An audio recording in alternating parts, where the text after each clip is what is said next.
huwag kayong mabaligsa. Bagamat ilang beses na natin narinig ang mga salitang ito, at palagi ipinaalala sa atin ang buong may kapal. Kailang bahagi rin ng ating pagtahak ngayon para sa taon 2025, bagong taon.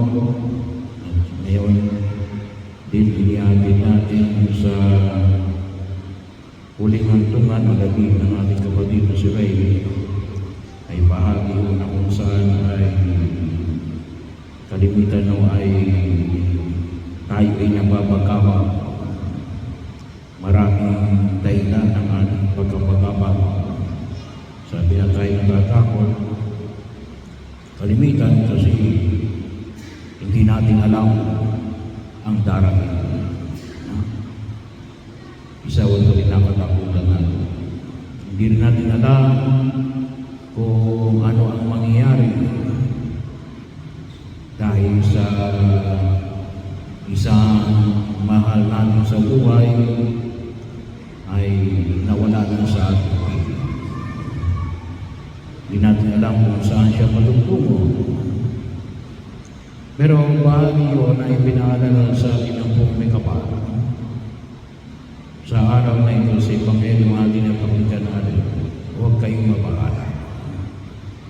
At ito rin nawa yung maging pamantayan natin sa darating na bagong taon na ito na tinatahak natin.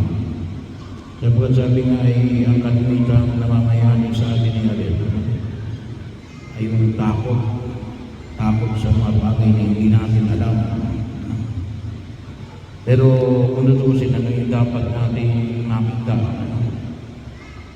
instead na maging afraid of the unknown, dapat ay we have to explore the unknown. At yan yung panyayang ibinibigay ni Jesus. Huwag kayong matakot. Huwag kayong mabalisa. Paano tayo huwag mababalisa? Sapagkat katulad ng mga pangyayari ito, sabi nga, ay tayo ay niyuyuyog sa ating kalatayuan. Ay yung kalimitan, kung tutusin, ipahagi na ng ating pagkilos. Manalig kayo sa Diyos.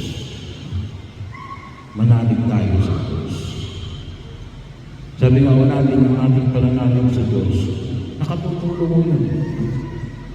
Hindi sapagkat hindi na natin daranasin ang mga bagay ito. Ito'y bahagi ng buhay natin sa daigdig na ito. Daranas tayo ng mamatayan at tayo hindi daranas ng kamatayan. Daranas tayo ng kalungkutan. Daranas tayo ng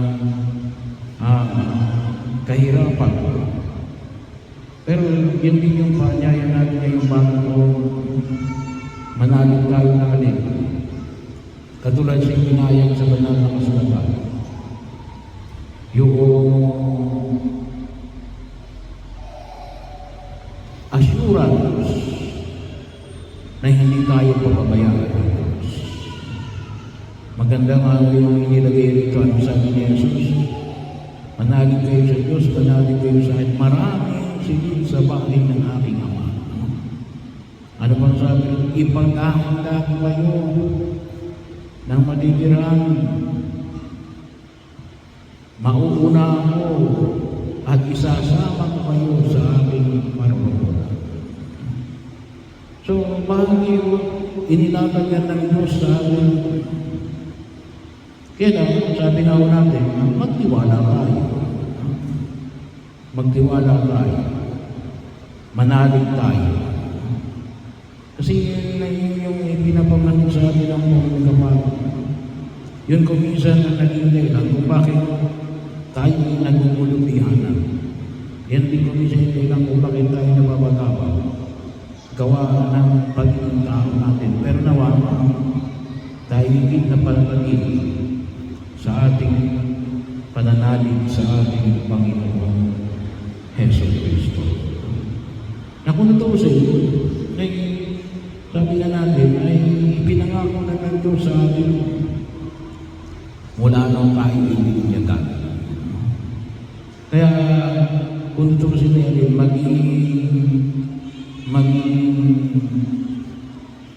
mapagmasid tayo at magpasalamat tayo sa mga biyaya na ipinagkakalob ng Diyos sa bawat isa sa atin. Kasi yan yung ibinigay ng binyag. Yan ang ibinigay ng binyag. Langit. Ipinagkalob sa atin ng langit ang pagiging anak ng Diyos. At tawa ko ay yun ang itinulog natin ang pakinabangan ng ating kawatid na si Ray. At ipanalangin niya naway higit niya ito mapagsaluhan kasama ng ating mga mahal sa buhay na nauna na.